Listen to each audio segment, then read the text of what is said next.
nzambe aponi ngai na zaki moto te ngai te na oki ndeke azote ngai tika makanisi wana ngai nzambe na yebiso ko za un grand homme de Dieu na ko tia maloba pa na yo po ko loba e ko kangola bato ebele pe tikala kaka na vérité rien que la vérité mingi nzambe bengi bangote ba prophète mingi nzambe bengi bangote ce sont les féticheurs banganga o bazaki na mokili siko ba moni ke kope ya bien ya la rebelle dans l'église de ba comme l'église ba prophète ba pasteur et sur la carte na bango ils n'ont pas les dons de Saint-Esprit maintenant yeso bande ko bikisa moto publicité za kité kende ko bikisa bato te pourquoi tu fais la publicité 7 8 9 offrande 7 $70 $7,000 70 ce n'est pas l'escroquerie.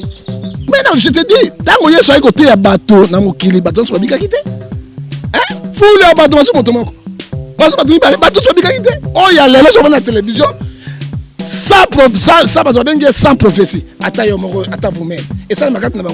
On a foi, foi ya pelengendu. Foi wana ya poloso. Foi wana zo galeza ya isolo. Et foi wana zali ya pulumbe, molimo ya pulumbe. Oh, il continue ba pasteur. Oh, il a détruit l'église Nzambe. Quels sont les puits de Saint-Esprit? Galates 5, verset 22. C'est l'amour, la joie, la patience, la bienveillance. Alors, ce que na yango, nyoso koluka et ko pesa melayo. Ngebe wana. Frère Passy ba comment? Ti. Ah, papa de bio. Ouais, bi musique hein. Chrétien na profane. Lelo moteur spiritualité que sanité. Et que c'est nani? Kaka, batie kombo ya Yesu, batie pe kongo ya Pere Mongo. Na repasse exemple, Janora. Quoi ça? Quoi ça na? Bonganga na Nzambe, bonganga. Ti. Motaro sambe Nzambe, akobina ba di sanola te. Sanola. Titi. Osomona mais nazawa wera kotelinga wera lisutanité wera to pasteur alors papa donc comme na bébé attends comme ko sala biloko dehors Saint-Esprit alors boko msebanze mosusu o ezangati to ka mikolo lelo na yaki na mawa na zongi na sengo ola kisi ya minene au nom de Guégué ah mais oui faut contre Guégué. Yo motosolo balanga siko na kai na Bible lobi Ephésiens 5 verset 11 condamner tous les œuvres infectieuses des mots. Fali bonyoma. Yo poke ba benga biteko na mongo. Po. Na sali bino nini yo? Bon. Na sali bino nini yo? Bon. Papa ta vous-même. Hein? On m'a ba américain ba dora Nzambe. Hein? Yo mona msemo américain yebo. La salle bino nini bon la salle bino bon musicien ba dona Nzambe est-ce que mona ba lemani ba dona Nzambe hein ba word jolo bi wana musique na bango ba benga ngo ni gospel o mona landa yango ozomona présence ya Nzambe.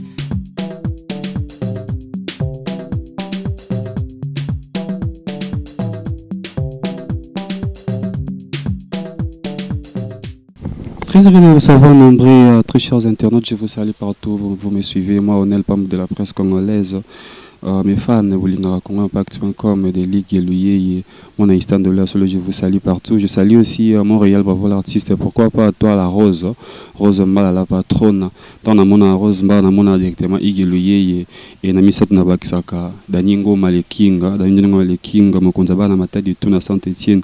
Merci à toi parce que vous conseillez, vous soutien, et ça en sorte qu'on pas moi vivre. Actualité, toujours actualité, ensemble avec vous, de découvrir un grand messier, je nomme le prophète Ngefa. Le prophète Ngefa, avec lui, nous allons parler de l'actualité. Nous allons faire un peu parler Maramo Etali Badon, pasteur, Maramo Etali Moussala Mabé, pasteur, Bazo Sala, comme un peu dénoncer Bango pour que Bananzambe Baye, vraiment, et Sikani, en Kendeko Sambela, tout et Sikani, Nyaroboa, qui ça, pour que. Mais on a sur le but hérité paradis céleste. Donc, ce que soit là, Marambo Etali, musicien chrétien belé, bazo ruiné, basal nanza, bazo ruiné peuple, parce que Banzi, mon abonnement, sous édifié vraiment société, parce que là, il n'a pas aussi vraiment société par rapport à ancien Nakala, mais que l'œuvre vraiment malongé ça m'a soutenu. Ce que tu un peu cité te parler sur politique, parce que prophète Singefa, côté arabe politique, avec un peu Rolandela, Lukakoye, Nino Akoye, Kosa, l'intérêt prophète, pour que, avec un peu ramener Nzambe, Nanzela, et Sengeli, sans plus tarder, tu me rappelles sur le prophète Singefa, pour voir l'artiste formé là en mon plan. Prophète Singefa, bonjour. Bonjour, messieurs les journalistes, Nkolo Apambolayo, Nandenge Oye Lelo pour l'émission. Nous sommes là seulement pour édifier les gens, consoler. Et ce qu'il il faut tout le bas parce que Nzambe azali mutalo kutate. Moi Nzambe azali poli. Les autres qui makambo yo tambola te et la politique. Et dans la mission chrétien, et dans la mission profonde, et dans même pasteur. Et pourquoi le kuta est koti? Et tant que le kuta est koti nesika mabeyaka. Alors so bona biloko ndengo na mingi parce que tu es difficile ba mususu. O ba lembaki bazwa courage. O ba moneke ba na part mo quelque part te. Par ezali baluka Nzambe solo, baluka ba politicien solo pour être mboka etambola. Soki politique ezotambola te, même église ekotambola te. Politique englobaka nyonso papa. Soki politique ezotambola bien te, même ba école ekotambola malamu te. Même hôpital ekotambola malamu te parce que source mango ezali politique. L'église ezali na politique, moto so mikana ezali église. Ezali politique non? O personne mikana to évoluer. Alors soki bango bazotambola mayele ya nyoka nyoka. Oto bengi mayele ya pulumbe, mayele mabe. Il faut tout dénoncer. Nous sommes contre Bangote. Nous ne sommes pas contre eux. Il faut dire la vérité. Mais tout le cas, nous sommes bongisa. Et ce qui va bongisa, parce que c'est avantage de la population, et avantage de la chrétien. Parce que va to kotala ba sujet na biso tolito ye basusu ezambali bosoto ya mbona chaîne na biso bandeko nyos wala na chaîne malgré non ba yamba ote na chaîne oyo ba yebi ke wana prophète Singefa mais to me kampe osusu ma rappel muki prophète Singefa aza vraiment nani comment est-ce que a uta wapi pas comme un prophète directement? Non, ngai prophète Singefa nani nazali na no patriote congolais maman na ngai papa na ngai congolais, papa na ngai kombo na Ngefa Galekebi, maman na ngai kombo na ye Batondoko Itojo Edoxi. Ngai bongoko kombo na ngai Ngefa Asamoto Jones. Ça dit quoi? Je suis père, mère congolais d'origine.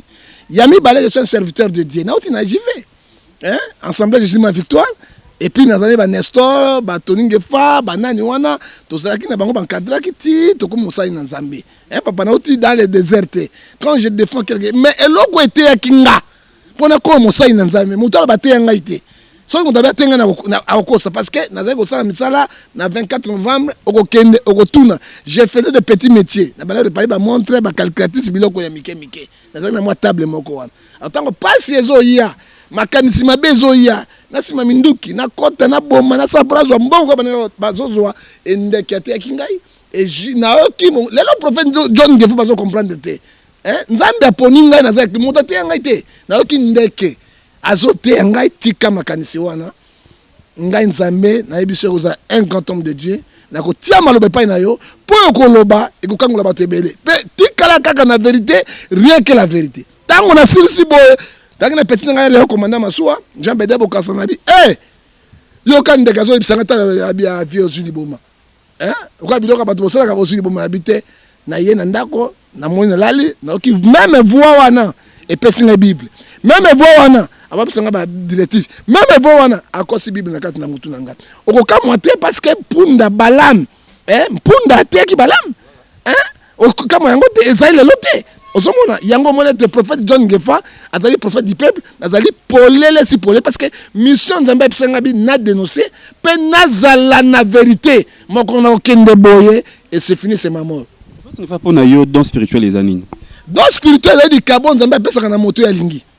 Okoza la ndumba, okoza moyibi, okoza le chango sali le pasteur. Jango kuluka ngaba molona. Oya boma ba tutiti ba contre ba wala ba contre ba kufa nyonso.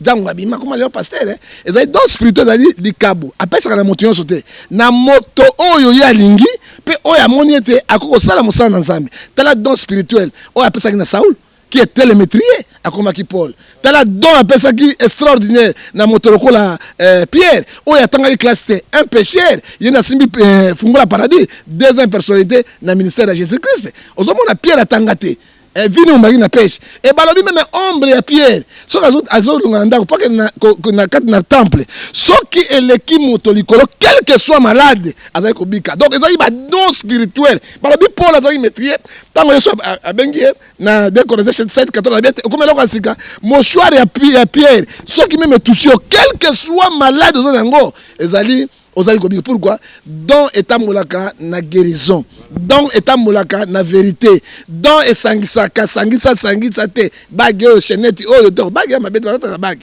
ya normal pesali oyo bagi oyo salabo ezalaka te ba don ezalaka particulier net nazoka ndeko zotianga lelo zona don ndeko zolo ba français wana c'est particulier c'est ça don mosusu akoluka ko kango te. Alors basaka ngwa coopération lelo soki mokile bebi na côté oyo etali côté ba don spirituel parce que ba pasteur ba komi na vie mingi nzambe abengi bango te, ba prophète mingi nzambe abengi bango te. Ce sont les féticheurs banganga o bazaki na mokili sikoyo bamoni ke kope ya bien ya la rebelle dans une église de ba komi na église ba prophète ba pasteur et sur na kati na bango ils n'ont pas les dons de Saint-Esprit.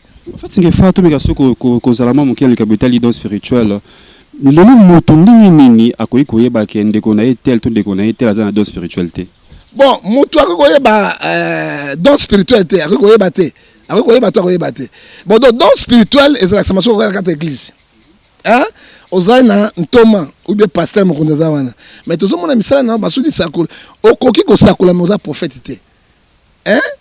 Au coquille que le langue mosa prophétité. Hein? Tu es bagana don. Azolo balikamezo kokisama. Azolo agisalik. Mais agabise. Azolo na don prophétique. Hein? Aebisaki na Pierre na Paul na bine nzala ekokweya. Na kati na Israël. Tika tiboke na mboka zinga pona kozwa biloko pona nzala simba binote ezali badon adon okoko yeba ngo ndenge nini alobi likambo esalemi okoyeba ngo nini façon na ye okoyeba ngo ndenge ni bazo encadrer ye pe okobunga te na ko pesa exemple et comment na Bible te mokolo moko Jésus azaki un homme miraculeux. Jésus azaki ya kosaka na bana na bandeko ba mama na bango ya bana bazwi bana nyonso bakangi bango lokola bakangi bana nyonso po bayebaki ke moto mystique soki azwi papier asali boba ebimi pigeon kei adunde nini ebimi nyoka bakangisi bana na bango tango Jésus aye nazwa ngo na musulman na Coran na surate po ba pasteur balinga kotanga te ba pasteur balinga ko découvrir soka na Bible or ba musulman ba kotela biso na se un musulman imam musulman aleki pasteur na Bible musika ta panete ba kotela biso na se ba benga ko sous-marin parce que sous-marin ba musulman ozomona wana ozomona pasteur akangaka na Bible 3 versets et là on a bisi yo soki na Bible chrétien pasteur ba okamu yango mais musulman ba yebi yango na petit nango usama azali awa ayeba Bible benaden na zani na ndako ozo danger ozomona. Alors tango ba yeba tuna Jésus atuni bango te bana biso bazate atuni bango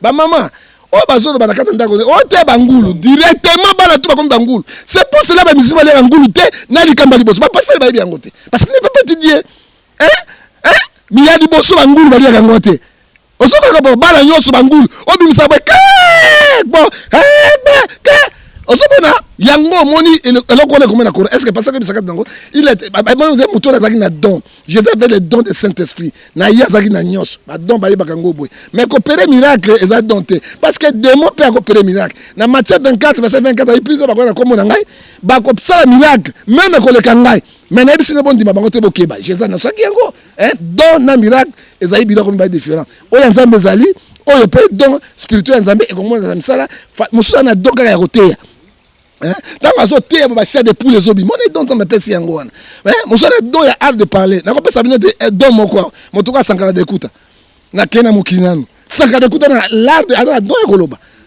don ya koloba sankala beta ka musique te lelo na bandako lelo na ba jipa na biloko nyos na don de sala ka moto ela likabo particulier on nzamba pesa kinango to landi na kati ya na Israël.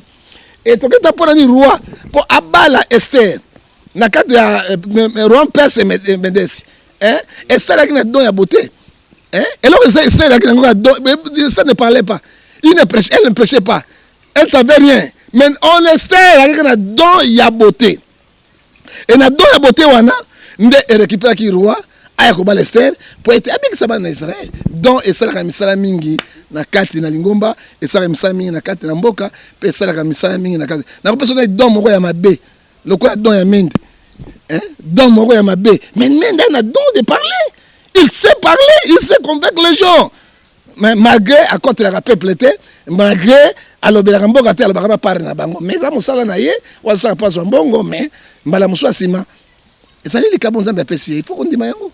Parce que fana zonga moké par rapport il y a cher. Autour le bela les soldats Jésus-Christ devant ba camarade naé ba parrain ba. Naé bien très bien nayoka yango ba parrain naé. C'est par là que nous sommes que mora wande wa misima ba lo ba on peut moi mingi. À ce temps là Jésus a dit non moi muki azo sakana ba ninga naé ba para bazo boya Jésus sakana ba ninga parce que Azaël qui un peu mystérieux. Mais tant que Jésus a collé acte moi salama qui entre Jésus na moi si Ndumba.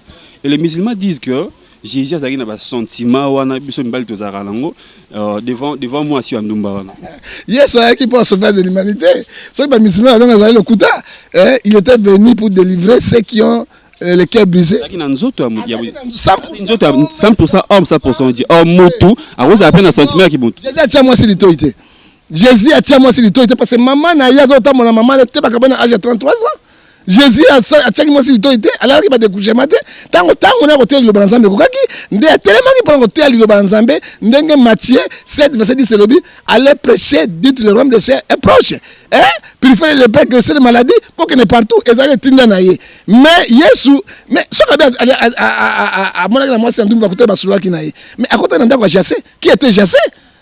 Mutuma be muyibi.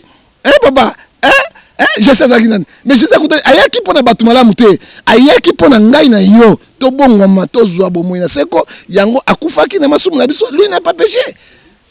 Balobi sentiment mobali oui azaki mobali yango ezandengeni na tongo soki la muki alinga masuba kuna il faut fumangane telema parce que telemité on a mutu te mais pona to fumangane na sala makambo na sala kité parce que bible lobi clair bible lobi yango clair pe lobi clair bible ko selo ko mokote azaki na sentiment ba zaki akolia akomela pourquoi bongola ki vin mai comme vin akolia akomela akolala akosakana pe akosala mbatu bazo sakati nango mais na kati na epé azaki na 100% Dieu alors Nzambe a péché raté azaki na péché té alors ce que pour ni ce que moi ce qu'on a kati ya Matthieu chapitre 1 verset 23 tina Emmanuel Dieu parmi les hommes aux hommes on a Dieu parmi les hommes il était 100% Dieu et 100% homme.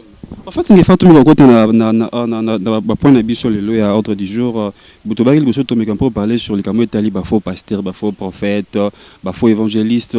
Aujourd'hui, au PCB par exemple, Belé comment savoir que oza faux prophète, oza faux évangéliste. Surtout mais quand peut décortiquer moi si j'ai en haut.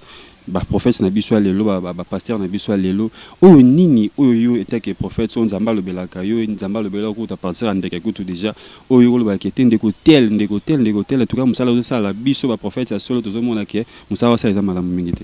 Non Congo tango tozalaki na ba 1980 te 90 quelque tozo beta bambunda papa molimo nzambe zalaki ba pasteur wana ba prophète bazaki ya solo exemple adi na bana na pèse exemple c'est Moses Dinabala. Est-ce que tu as Moses Dinabala au Congo, en Afrique, bazate? Et tous les pasteurs aux hommes n'ont pas profité, mais pas Moses Dinabala. Mais Dinabala l'accès bango miracle et beauté. Na mona Dinabala misanyo kate. Na mona Dinabala abimisa njombo na libuma mutute. Abimisa escragote, abimisa moseleke tete. Il prêchait la parole puissante de Jésus-Christ de Nazareth. Na kwa bisala ko moka Dinabala tanga kufaki. Bakamati na kati ya Afrique du Sud bakamata dina bala batie na kati ya mort que corps na yeso que toucher mutu bato bika ka resita ki lelo soka ki l'église mosusu loko banzamba ngako se dina bala nzambe oto yebi lelo bakomisa ba prophète na bango ba pasteur na bango ba nzambe mais jamais nzambe malamu akomisa dina bala nzambe personne n'a fait de grands miracles comme dina bala sauf Kimbangu le père Kimbangu le père sauf lui et deuxième ça dina bala lelo bazate papa. Pourquoi? On vit. Pasteur a ngata mon camion ya $120,000 oyo ba police ba tambola nango. Pasteur a bongo vana accident ba so vana bangilingi alinga makapai ba quartier lokumu. Pasteur a ngi vi moko ko tamba ndako étage ba vie luxueuse. Papa tanga zo mona zo dosani. Akoreki na fétiche. Yango Matthieu 24 verset 24 zo lo bana biso. Plusieurs viendront sur mon nom, Bokeba. Et puis, il y a faux pasteur. Ils n'ont parole. Ils n'ont pas la parole de Dieu. À côté de un miracle. Mais Pharaon a dit que miracle. Pharaon a dit que miracle. bar Jésus azalaki wana il faisait de miracles bazalaki belé Simon le magicien azalaki wana na acte il faisait des miracles moto akobika na miracle te moto akobika na koka liloba na nzambe na repentance ya solo na kobanga nzambe la crainte de Dieu nde okomona oyo zoluka ekomela lokola les gens n'ont pas la patience. Alors, Batouana, ça cours anthropologie. Qu'est-ce que signifie cours anthropologie? Définition étude de l'homme. Pasteur, ça anthropologue. Étudia, yango zomona ke ba dégage, ça même. Yo romona, les choses spirituelles, frères et sœurs, ça se voit pas les ni. Tant que tu as na mike, tu as foutu $1, 500 francs. Allez, magicien koya. Moi, j'ai vu magicien aïe. Magicien aïe na kati na école. Akamati zelo oyo. Abongoli sikete melia sukali. Ozomona. Na mona magicien du mabanga évoqué comme bombo. Na mona du nini. Ebendi comme ça ngo sardine. Les autres sont mona ngolo na kati église.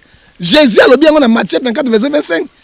Je vous ai annoncé davantage. Et ça, Jérémie, chapitre 14, 13 à 14. Et le bini, faux prophète, faux pasteur, plein, de bangoana. Les faiseurs de miracles. Bango, mona kakak. Soko, ye, mona kakak. Oh, ye, nana petit nanga mogowa. C'est un grand courage de faire moko. Azana, moutou pasteur, mogoya, papa. 2h du matin. Ayaka réunion soka ayaka nazo mona ba conteneur nazo mona mais yo te papa wana isango malamu ya Nzambe rien ozo mona bazali ba tipone belé les faiseurs de miracles mais miracle bango normalité siko batono comprendre bango rien motavandi boye na vanda ki boye na mo nyawa zo le likolo ndako mama nyau nazo photo ya papa cette mairie na tie yango na tolo nyawa mizembi kisa papa ata vumbeme papa nini papa cette mairie papa nyawa mizembi ki pour du photo na est-ce que lui il est Dieu? Osée 4:6 mon peuple périt par manque de connaissance. Nous sommes là pour défendre l'évangile de Jésus. Nous sommes là pour défendre l'évangile. Ndek ba misima ba défendre le Coran. Ozomona ngo normal. Quelle est la relation il y a-t-il entre photo et moto image? D'ailleurs photo ba mona moto moko na Angleterre abima abi ngai na saki film na ngai na zwa mbongo mais ngai na Yesu te botika gotia ba photo na ngai na kata ba église na bino. Omoni ke like 12 3 bi wa bokukwe mapoleli boso Nzambe Nzambe bimisi yango. Quelle est la différence? Façon nini ya nya azolela yo du photo ya moto toujours ce sont les magiciens à haut niveau. Ba ozo ba kisi wana na Inde, ba ozo kisi wana na Dubaï, ba ozo ba kisi wana et puis na juif kabale juif o etondi nesika oyo. Ozomona mama vandi boy oh nazoka loko mwana libumu omona ke ngolo na maseke azobima akwei ngolo nga akwei alaki na caleçon azaki na jupe atoboli ndekeni ce sont les magiciens bato azana moto na période ya Jésus bato wana bazalaki ba faisait du miracle bazalaki ba Simon magicien bazalaki ba Simon le sirène bazalaki bato ya mabe wana bazalaka rien n'est changé ndenge Ecclésiaste chapitre 1 verset 19 lobi eloko ya sika na sama belote mais oya azana kondima akeba baza plein leur rôle ezali ko séduire peuple de Dieu leur rôle ko kitse église Nzambe lokwa pasi ezali mingi soki oki bakei kuna nde bakozo lobiko au contraire bazoke na lifelu ya moto na lifelu parce que Romains 6:23 lobi les salis du péché c'est la mort et c'est l'abomination devant l'internet. En fait il faut na koyoka yo pe ko tala émission mingi oyo salaka des fois pe tozara na baninga ba sambela église moko yo pasi yo kambaka maloba na yo moko et bimara vraiment dire na Bible parce que quand tu dis bato oyo bazo sala lelo et bana ko sala pe moi kala n'est-ce pas que Bible lobi so za na kondima mu ki kara lokwa grande s'élever o longo la montagne oyo bimisi yango kuna autant oza na kondima longo li montagne awa na gauche autant na droite bato ba mona ke montagne longo na droite et ke na gauche autant mutu a longo li kindoki mo za nkata mutu et ke biso beto moni ke kindoki uti awa et longo c'est que mutu mo za na kondima makasi on za ba to za nango mais ça veut dire foko o mona o mabe te frère omoni ngai naza motu moko Nzambe utilisanga na miracle extraordinaire tuna bato poto tuna pe bato ao extraordinaire Mais tant que Yesu bandeko bikisa moto, publicité za la quitté. Kende ko ebisa batote. Pourquoi tu fais la publicité? 7 8 9 offrande 7 $70, $7,000, 70, ce n'est pas l'escroquerie. Hein? Mais Bible zo ebisa ngai nini na Romains 6 verset 17 à 18. De tels hommes ne servent point pour Christ notre Seigneur, leur propre vente, en disant les paroles douces et flatteuses. Il séduit même les élus de Dieu. Mais il y a une Bible, comme on dit, papa. Oh, mon soeur, bimilo biawa. Offrande. N'a pas prendre pendant âge na yo. Ngazo na âge à 50 ans. To 49 ans. Il va besoin $49. Ou bien $450,000. Ou bien $49. Na kozombo ngwa. C'est l'escroquerie. Foi ye sur le bas, Jésus a kinzambe. Hein? Ce que on a condima, on colonge la montagne, on kozala. Ngaza na cardiaque, on a diabète. Porté disparu. Na bateau azali folle. Na porté États-Unis d'Amérique, na téléphone, maman condima na yo. Abiki. Na be salabo te. Na bateau va faire cancer du sein. Ya ma kirezo manzoto na yi. Na simbi na bizwa huile d'olive na bonde na tangi mukana nzambe utiliser yango. C'est abiki. Hein? Foi na ngaya condima. Quand Dieu donne la vision, il donne la provision. Et provision, ouais, biso, toza motema duku parce que to boyi nzambe là to ningi biloka mokile. Hein? Église zo marche to kamena mbongo te. Au moins bato ba plein 6,000 francs, 4,000. Mais ngama na zali ko dépenser sur na sisi ba musicien na ngai, o ya sana temple ali na temple, moi ba passer ko simba mbongo na ngai moko propre nazo sunga yango, na suna kei na mbongo, na zongi mais gratuit. Na zo mais bedunal kei.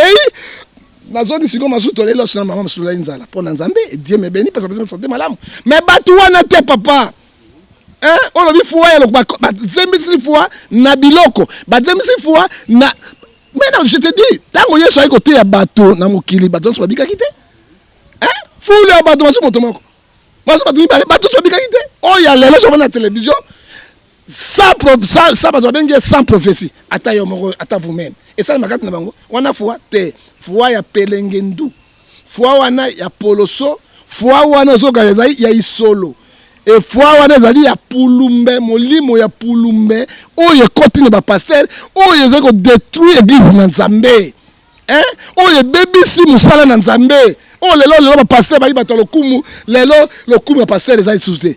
Pourquoi na misala wana ce sont les charlatans, les féticheurs, les marabouts. Na lobi nyonso te na parti na bango boyo pe ndambo ba ibi nzambe bazali.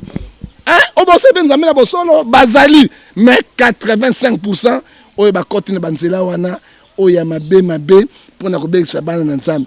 Et Jésus ebisinga na yo, celui qui persévérera jusqu'à la fin sera sauvé. Matiti ya malamu no mabe ekosangana ye mo okabola ngo mais tokoyeba bango na misala na bango. Pourquoi Bible dans Malachie chapitre 3 verset 18 vous verrez la différence ce qui sert Dieu et ce qui ne sert pas. Hein?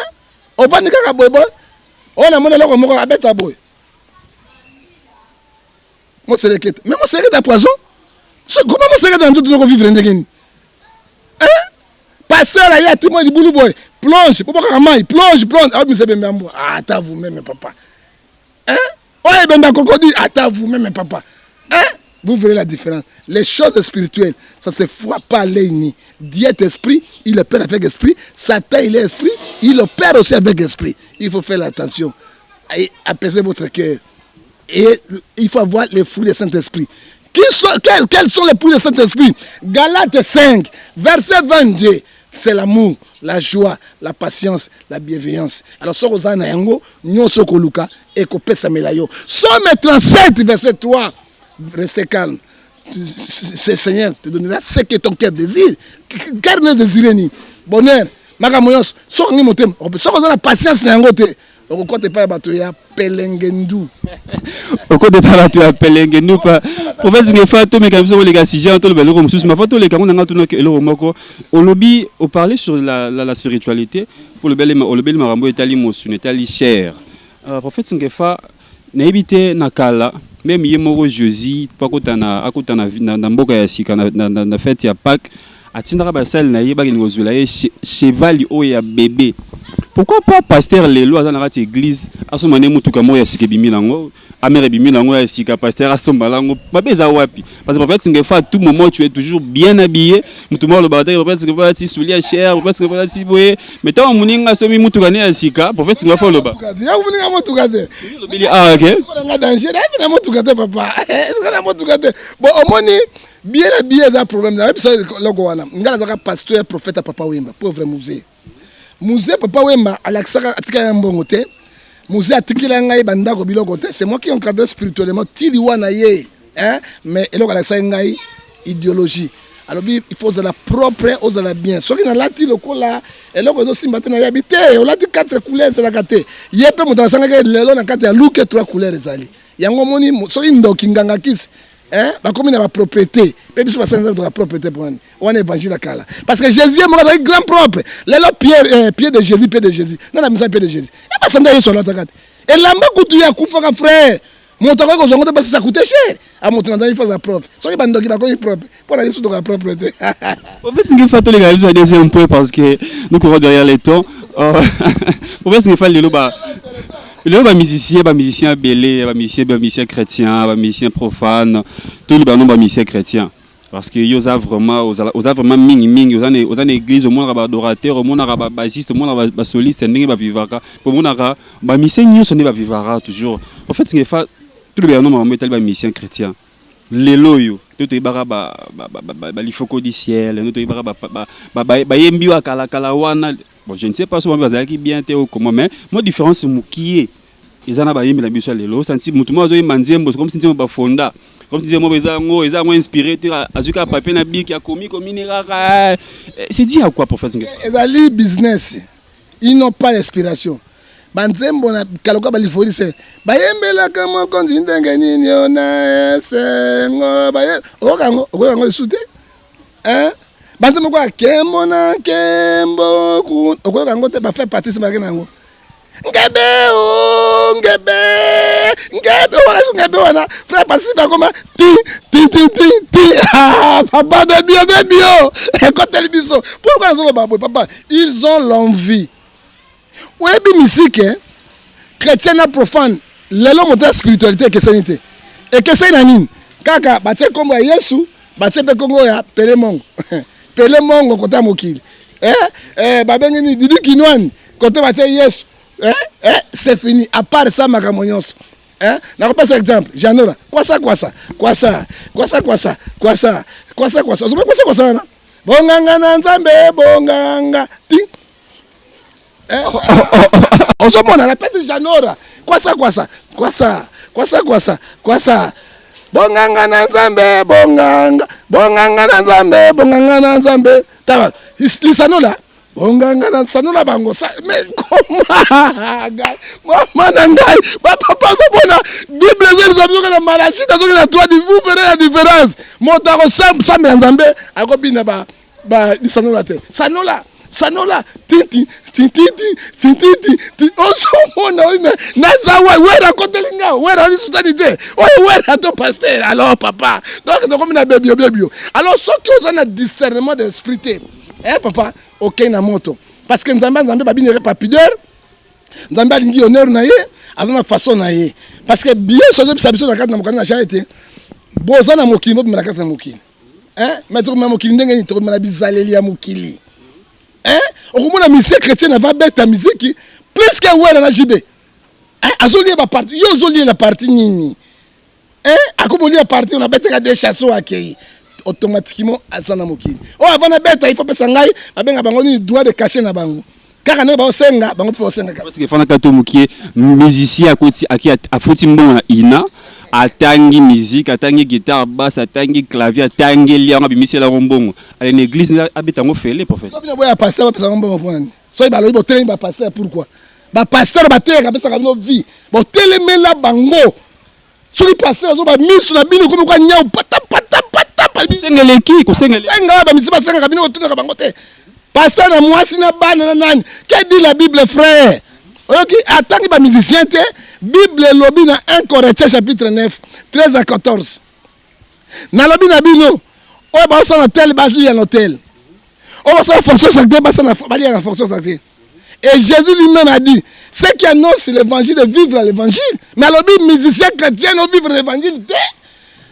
Après, c'est un sacrificateur, na banganga nzambe, tout landa musulman landa Coran. Aux chrétiens, c'est autant la Bible. Oye Bible, mais il y a un verset biblique qui musicien chrétien avant mettre la musique, avant foutre un bon. Mais 10 millions d'offrandes sont obligatoires. Galates 6-7, elles sont obligatoires. L'offrande, elles sont obligatoires. Tant que l'on a pengui. Bango bakobika na badon. Ozomona bakosala musala wana ya ofele, mais cette espèce même tema ya bato bakopesa badon. Bali faut que tu sabana na poto bazonga ba mituka. Basenga kité. Ba frère Patrice sur na poto bazonga na mituka, basenga kité. Ba mise belé ba poto bazonga basenga kité. Parce que Saint-Esprit nous a touché à bato. Alors tant que nous kosala biloko dehors Saint-Esprit, alors boko mise banze mosusu o ezanga tiko to ka mikolo alelo. Na yaki na mawa na zongi na sengo. On l'a question ya minene. Au nom de Guégué. Ah mais oui. Faut qu'on te Guégué. Parce que faut qu'on te Guégué. Est-ce que c'est normal ça? Oh Guégué on a bien là dans les sirènes de côte. Oh ya côte na kata l'église ya bateau. Na bateau baso kango. Nyonso ba ba kufina tout na mulimo. Papa, il y a la différence. Ceux qui servent Dieu, ne ceux qui ne le servent pas. On t'a servi Dieu honnêtement. Papa ngala tsenga mbongo te. Na koti na mboko na moni nde ba kabola mbongo na gouvernement toteka Congo. J'étais là, je n'ai pas eu l'argent et j'étais na piéton. Na tambola ki na pied, na makolo. Na moi ba 250 000 dollars mutu mo pasteur, ba 500 000, ba 1 500 000, 2 millions. Je l'ai vu à mes yeux. Mais na zimbongo te pona kobanga nzambe. Nzambe apesa nga mission musu papa na zaliawa na lo ba vérité. On a zo lo balelo na sunga bana nzambe belé. Na sunga bana nzambe belé. Bon za ba fanatique ya pasteur te. Ceux qui sont condamnés, il n'y a pas la condamnation. Oui, Ephésiens 5, 14 Elobini. Condamnez tous ces Elobini. Condamnez tous œuvres infractives des mots. Ephésiens 5, verset 11. Condamnez avec efficacité. Il faut que ça bango. Tant que monde est là, bima. Et Tolobi, dans chaque chapitre 2, verset 9. Favorisme, fanatisme, ezali, tu es comme un agresseur.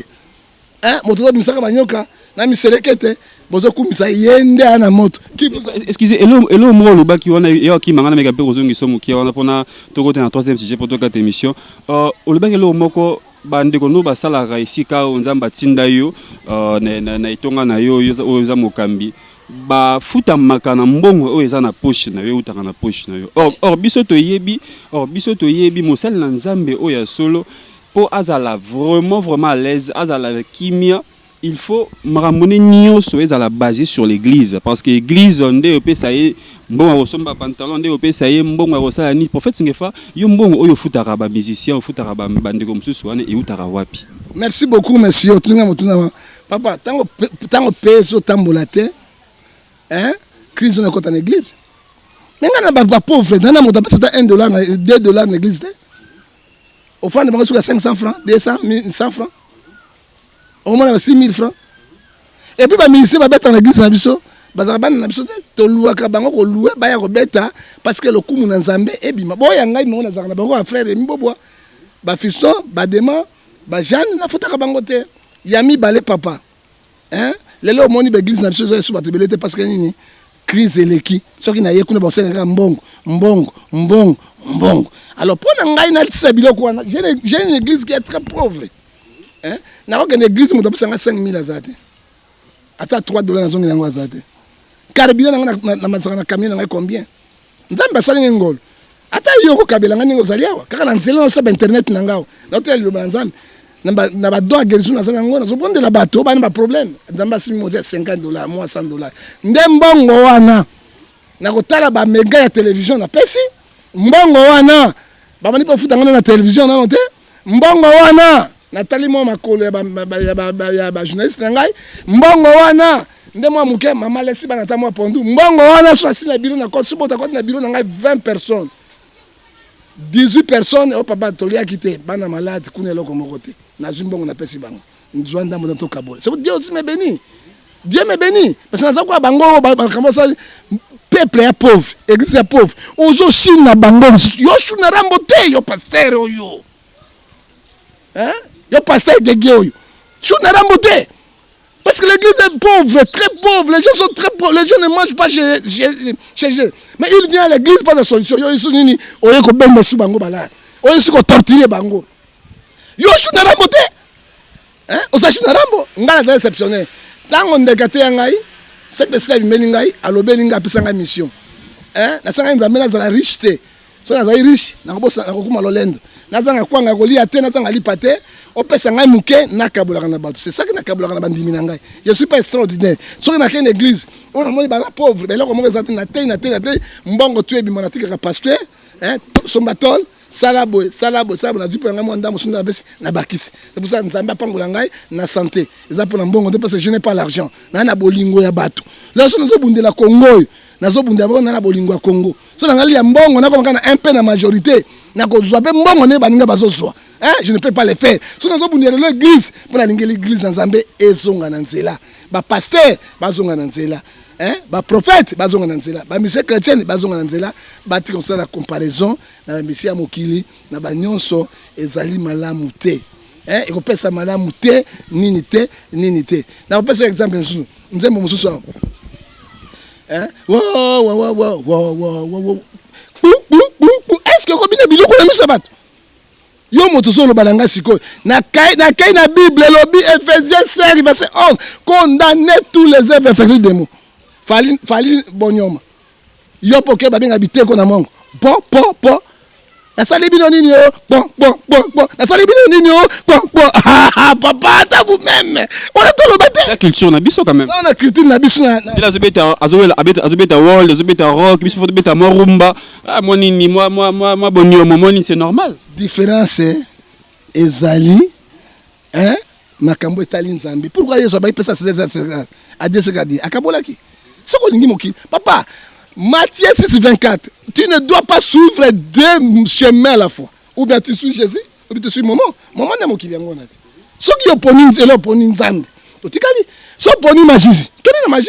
Okozwa, lobi okufi. So poni nzambe kanga motema. Hein? Nzambe ya malembe. Ko sangisa ba culture wa soko bengo ezali faux. Hein? O mona ne ba Amerika ba dora nzambe. Hein? Yo mona mzemo ka Amerika yebo. Na sali bino nini ha? Ba. Na sali bino, ba mona ngo musicien ba dora nzambe. Est-ce que mona ba lemani ba dora nzambe? Hein? Ba what jolo bi wana musique na bango, ba benga ngo ni gospel. Gospel. O mona landa yango, o mona yango, ozomona présence nzambe. Hein? Na sali bino nini ha? Ba. Na sali bino papa ata vous-même. Mindelo kritia mindelo mona yango te. Moi nzambe akotikala mwana nzambe oya mokili na mokili. So ko ki nzambe te zonga na mokili. Bambiye baina ba rumba ba mike na baina ba rumba, c'est musique ya bien ngona bien. Rumba ba mike ka imba eza mabete. Ndem to boy ba mélange. Hein? Ba neti ndeko nani Moïse Matuta. Hein? Nzembo nemba ka nani.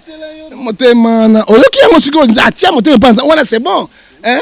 Osalinga ba bien nzambe nalo naki na makonde ba bisenga kala asalinga bien ba pesenga ma lukete ba lukaka lukete ma bete papa ngo mi mabiso wapi ndeko na ngai oyo moli mapulumbete apelenge ndute mama na ngai oyo journaliste to bani malamu siko ngo bebisa suma kamo papa to suka na nzambe rumba senga ma lukete parce que tant oyemba gospel trop sourier mais rumba senga ma lukete oyo bien osalinga ba bien osomona bien hein oyo abini afalite. Hein? Ozomona oya fali na ba batu na bino wana te so na zomba nzambe ko na fandi bo osalinga ba bien maman Brigitte afandi ya tsobine nai c'est bon ozomona nga osalinga ba bien nzambe na lola osalinga ba bien nazo kumisa nzambe oyo osalinga ba papa atika to panda la wala papa bisi papa sikefa kana mutu na kaka boy so kenga pelenge na zo sina poloso kana poloso yo kene na pelenge na pulumbe et puis na fondondo je te dis mais moi là ça va dire blessé amigo to kesko na fondondo na nani nyoso ngefa lobi wana